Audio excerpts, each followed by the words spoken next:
Lorsque l'apôtre Paul dit faites connaître vos demandes auprès de Dieu, Philippiens 4,6, cela ne veut pas dire qu'on les fait connaître à Dieu, car il les connaissait avant même qu'elles existent, mais que c'est par la patience et la persévérance devant Dieu et non par le bavardage devant les hommes que nous connaîtrons si nos prières sont bonnes.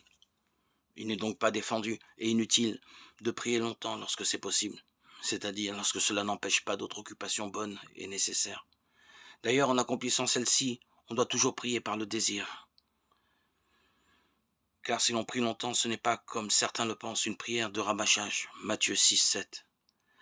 Parler abondamment est une chose, aimer longuement en est une autre.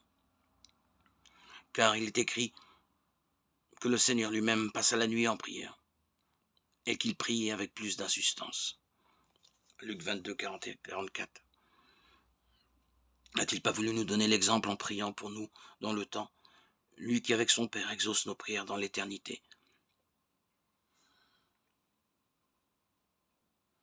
Il serait bon de faire des prières fréquentes et courtes, lancées comme des flèches pour éviter que, en se prolongeant trop, l'attention vigilante nécessaire à ceux qui prient ne se détende et se dissipe.